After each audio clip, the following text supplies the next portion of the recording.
நான் திண்டுக்கல் மாவட்ட தேர்தல் அதிகாரியும் திண்டுக்கல் மாவட்ட ஆட்சித்தலைவருமான சரவணன் பேசுகிறேன்.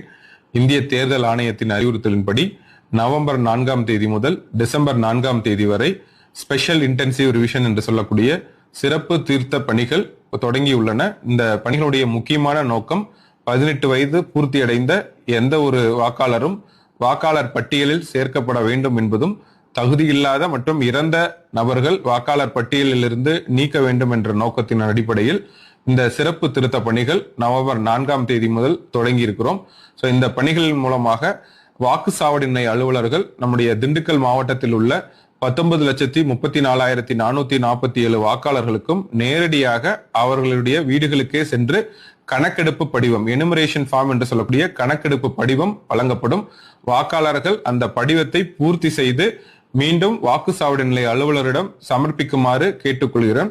இந்த விண்ணப்பங்களை பூர்த்தி செய்வதில் ஏதேனும் சந்தேகங்கள் இருப்பின், ஏதேனும் தகவல்கள் தேவைப்படின் வாக்குச்சாவடி நிலைய அலுவலர் அவர்கள் தங்களுக்கு உதவிகரமாக இருப்பார்கள். மேலும் இந்த சிறப்பு திருத்த பணிகளுடைய நோக்கத்தின்படி வீடுகளுக்கே, அவர்களுடைய ஒவ்வொரு வாக்காளனுடைய வீடுகளுக்கே சென்று இந்த கணக்கெடுப்பு படிவங்கள் வழங்கப்படும். ஏதாவது வாக்காளர்கள் இந்த படிவங்கள் வழங்கப்படும் போது வீட்டில் இல்லையோ என்றாலும் கூட குறைந்தது 3 வாய்ப்புகளாவது அந்த பகுதிக்கும் அவருடைய வீடுகளுக்கே சென்று கணக்கெடுப்பு படிவம் வழங்கப்படுவதும், பூர்த்தி செய்யப்பட்ட படிவங்களை திரும்ப பெறுவதற்குமான அறிவுரைகள் இந்திய தேர்தல் ஆணையத்தின் மூலமாக வழங்கப்பட்டுள்ளது.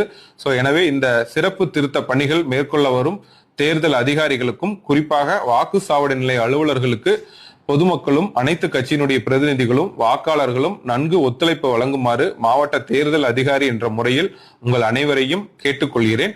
மேலும் விடுபட்ட வாக்காளர்கள், குறிப்பாக 18 வயது பூர்த்தியடைந்து வாக்காளர் பட்டியலில் பெயர் இல்லாத எந்த ஒரு நபரும் ஆவணங்களுடன் படிவம் 6ஐ பெற்றுக்கொண்டு பூர்த்தி செய்து மீண்டும் வாக்குச்சாவடி நிலைய அலுவலரிடம் ஒப்படைக்குமாறும் கேட்டுக்கொள்கிறோம். இந்த சிறப்பு திருத்த பணிகளுடைய முக்கியமான நோக்கம் எந்த ஒரு வாக்காளரும் இந்த பட்டியலில் இருந்து விடுபடக்கூடாது என்பதுதான்.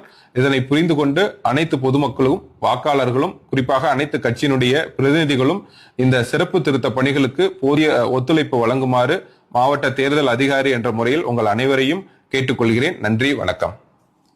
உங்க வீட்டு கல்யாண பொண்ணுக்கு நகை வாங்க நல்ல தருணம் வந்தாச்சு. உங்கள் பீமாவின் சுபமுகூர்த்த மேள